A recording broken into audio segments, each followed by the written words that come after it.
Bienvenue dans cette vidéo dans laquelle on va voir comment investir sur DeGiro, non pas depuis l'ordinateur, mais depuis son application sur le téléphone. Donc on va tout voir de A à Z, comment fonctionne l'application, comment passer un ordre d'achat, un ordre de vente. Donc on est parti de suite et juste avant, si tu n'as pas encore un compte DeGiro, je te mettrai un lien en description qui te permet d'ouvrir ton compte gratuitement et au-delà de ça, d'avoir un bon de réduction de 100 € sur les frais de transaction. Donc si tu n'as pas encore un compte, n'hésite pas à en profiter et on se retrouve directement sur mon écran qui va s'afficher maintenant. Alors là, on est sur mon compte. Donc je vais te présenter un petit peu comment fonctionne l'interface directement sur mobile. Alors je vais pouvoir lever cet onglet qui est juste ici. Premièrement, là on est sur la partie marché. Donc la partie marché, on va retrouver, tu peux le voir, les indices phares juste ici. Un petit peu plus bas, les hausses et les baisses. Donc dans mon cas, c'est configuré comme tu peux le voir sur le CAC 40. Mais après, si tu le souhaites, tu peux modifier l'indice en question directement. Moi, je vais laisser sur le CAC 40.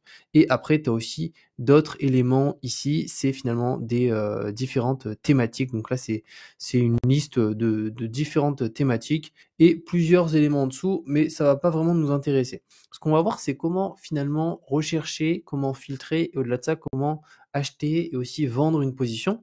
Après, tu peux le voir, tu as un onglet favori aussi en bas, portefeuille et contact. Donc nous, on va vraiment se focus sur l'achat d'une position. Donc pour ça, il suffit d'aller directement dans recherche, juste là.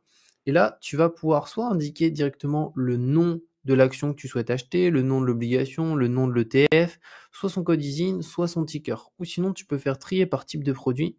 Et là, tu peux indiquer du coup un petit peu plus précisément ce que c'est une action, tracker, obligation, des warrants, des options. Donc nous, pour l'exemple, allez, on va se mettre sur tracker juste ici. Donc là, on attend un petit peu et automatiquement, tu peux voir qu'on a plusieurs trackers qui s'affichent. Par contre, il y en a énormément des trackers, des ETF. Donc si on recherche de cette manière, tu vois bien, ça prendrait un temps vraiment fou à ce niveau-là. Donc pour éviter finalement que ça prenne autant de temps, eh ben, on va tout simplement filtrer. Donc il suffit de cliquer sur le petit onglet ici et là, tu vas pouvoir filtrer. Premièrement, type de commission. Sur DeGiro, ça c'est vraiment hyper avantageux, c'est qu'il y a des ETF sans frais de transaction. Donc avec 0 € de frais de transaction qu'on achète pour 10 €, 100 € ou 10 000, 100 000, il n'y a pas de frais de transaction. Il y en a où il y a des frais de transaction. Donc moi, dans mon cas, je vais mettre dans type de commission et là, je vais mettre tracker gratuit, juste ici. Donc ça, c'est le premier critère. Type de produit, bon là, on va laisser tous. Bon, donc c'est des ETF, c'est juste ici. Bourse, alors tu peux choisir la bourse directement en question. Donc Madrid, ici Borsa Italiana, Euronext Amsterdam, Euronext Paris. Là, ça va pas avoir d'impact, la bourse qu'on choisit, étant donné qu'on a pris des ETF sans frais de transaction, donc ça n'a aucun impact. Mais moi, sinon, de base, je me mets toujours sur Euronext Paris. Ensuite, on a l'émetteur, donc là c'est l'émetteur de l'ETF. Donc tu vois, tu as plusieurs émetteurs, tu peux choisir soit directement un émetteur, soit laisser pour l'instant tous les émetteurs. Après la région, juste là, donc là on peut choisir la région, donc ça va être l'indice de référence sur lequel va être l'ETF. Donc imaginons si on veut se mettre sur la France, on clique sur France ici, et là automatiquement on va avoir du coup du CAC 40 qui va ressortir. Nous pour l'exemple, on va rester sur tous, juste ici. Après, tu as la référence, donc ici, le benchmark. Donc là, c'est l'indice de référence. Donc là, c'est directement l'indice précisément d'un pays, parce qu'au sein d'un pays, il peut y avoir plusieurs indices. Si on prend le cas des US, on va avoir aux US du S&P 500, du Nasdaq. On va avoir aussi d'autres indices qui vont être présents. Donc là, ça te permet de choisir directement l'indice que tu souhaites. Si tu le connais, et tu peux l'indiquer ici. Tu vois, imaginons Nasdaq, Russell 2000. Donc ça, c'est les US aussi, c'est les 2000 petites capitalisations. Nous, on va laisser sur tous. Et après, répartition des actifs, ici, tu peux mettre la répartition si tu le souhaites. Et un petit peu plus là, ça c'est hyper intéressant, c'est les frais sur encours, donc des ETF annuels.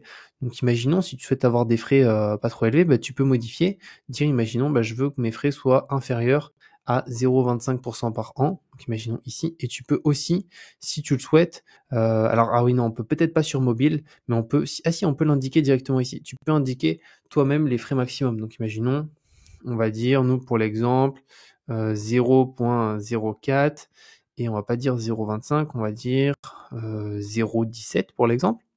Voilà, suivant. Pour l'exemple, nous, on va se mettre sur les US. Donc, on va se mettre région ici. Alors, est-ce qu'on va trouver les US là? Yes, United States. On fait afficher les résultats. Et là, du coup, les ETF qui s'affichent sont des ETF sans frais de commission. Donc ça, c'est hyper intéressant.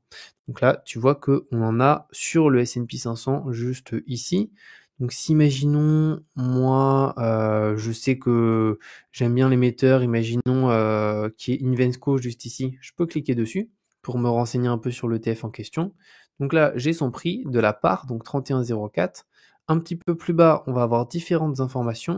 Donc là, actuellement, le jour où je tourne cette vidéo, le marché est fermé, donc on ne voit pas les achats et les ventes et le volume d'achat, mais sinon, ça sera indiqué.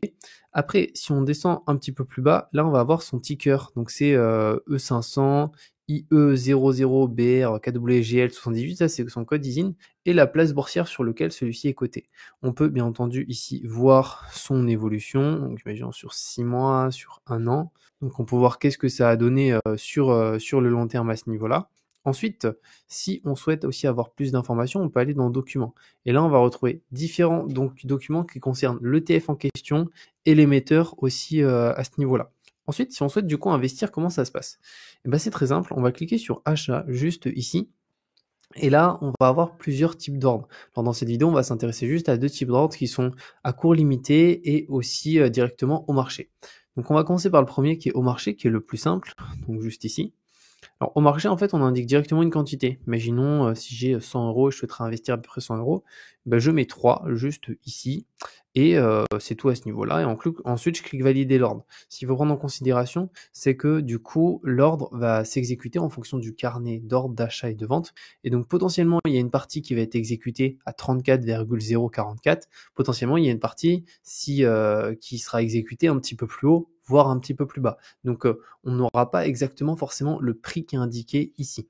Si on souhaite vraiment avoir un prix spécifique et que ça soit exécuté à ce prix, on va pas se mettre au marché, on va se mettre à court limité, juste ici. Et là, on va pouvoir indiquer une limite. Imaginons, moi je trouve que là, c'est trop cher et je pense que le S&P 500 va baisser et donc cet ETF coûtera moins cher lorsque le S&P 500 va baisser car c'est un ETF S&P 500. Je pourrais dire, imaginons, moi je suis prêt à l'acheter en termes de limite à 29 et toujours en acheter 3 pour l'exemple. Et donc là, on peut voir que ça fera un total de 87. Et à court limité, ça fait en sorte que là, vu qu'on est sur ordre du jour, si dans la journée, il passe directement à 29, ça va être exécuté. Et si à l'inverse, dans la journée, il passe pas à 29, l'ordre sera rejeté. Donc à ce niveau-là, il n'y a pas de frais, juste nos fonds seront toujours liquides et non investis à ce niveau-là. Par contre, si on veut que ça dure sur une plus longue période, on peut passer de ordre du jour juste ici à continu. Et là, continu, ça va nous permettre de faire en sorte que notre ordre, s'ils n'exécutent pas aujourd'hui parce que le S&P 500 ne passe pas à 29, mais qu'il passe à 29 dans 4 mois et 10 jours, et bien il s'exécutera dans 4 mois et 10 jours. Ensuite, il suffit de cliquer sur valider l'ordre juste ici. Alors là, ils me disent votre espace libre est insuffisant, c'est que moi j'ai déjà mes fonds qui sont entièrement investis, mais toi dans ton cas, tu pourras cliquer sur valider l'ordre et tu verras juste derrière, du coup, tu n'as pas de frais de transaction parce que là, on a pris un ETF sans frais de transaction. Donc tu vois que c'est vraiment pas compliqué à ce niveau-là. Ensuite, si tu souhaites acheter une action, comment ça se passe? Alors on va faire marche arrière, on va aller dans action ici. Et là, tu vas soit pouvoir directement chercher une action qui est présente au sein d'un indice, donc directement ici, ou sinon tu peux aussi directement retourner sur la barre de recherche et tu vas voir qu'ensemble, on va pouvoir du coup chercher, imaginons, le nom de l'action. Si, imaginons, on veut acheter une action LVMH, on indique LVMH juste ici. Donc là, tu vois, tu as plusieurs LVMH qui ressortent. Alors ça, en fait, c'est exactement la même action, hein, ces 4 éléments ici. La seule différence, c'est la place boursière. On peut voir tout en haut, c'est EPA, ensuite c'est TDG, ensuite c'est IXET, donc ça c'est Xetra, et MIL, c'est Milan. Donc moi, dans mon cas, c'est pas un conseil, un investissement ni rien, mais je favorise toujours la place boursière Euronext Paris, qui est la plus proche à ce niveau-là, et qui est la plus accessible aussi en termes de frais. C'est un frais classique, c'est 1 euro par ordre d'achat pour les actions. Donc c'est hyper intéressant à ce niveau-là, parce que si on achète, imaginons, 3000 euros d'actions, c'est 1 euro de frais. Donc c'est vraiment hyper faible, quoi. Donc imaginons, je veux du LVMH, donc là je vais passer par Euronext Paris, donc je clique sur EPA. J'attends un petit peu, là je vais avoir son prix, donc 813. Pareil, je peux voir un petit peu qu'est-ce que ça a donné LVMH sur une certaine période, imaginons sur 1 an, on peut voir du coup qu'est-ce que ça donne LVMH. Ensuite, si on descend ici un petit peu plus bas, on va avoir son cours. Achat-vente, pareil, là ça s'affiche pas parce que le marché est fermé au moment où je tourne cette vidéo. Et pour acheter, très simple, on clique sur achat, mais juste avant, tu vois ici, c'est une action qui verse un dividende. Donc tu peux voir finalement quand a lieu le paiement du dividende. Au-delà de ça, il y a aussi le rendement, juste ici.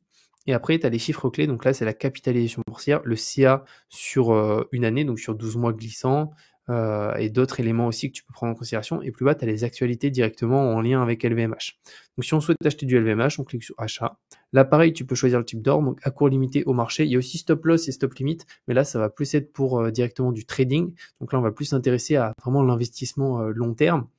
Donc imaginons, on indique à court limité, on indique un prix, on va dire pour l'exemple 812, juste ici, on souhaite acheter une action.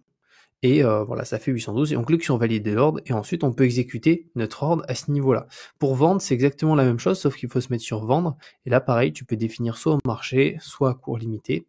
Si, imaginons, prenons un exemple simple, mais tu pars en vacances et tu sais que t'as pas l'application de Giro, t'as pas Internet sur toi, mais que tu aimerais vendre tes positions pendant potentiellement les vacances, et ben tu peux définir ton prix. Imaginons, tu te dis, bah tiens, là, si pendant les vacances, on va dire LVMH, j'ai une action, elle monte à 867, et bah pour le coup, je la mets du coup à court limité en vente.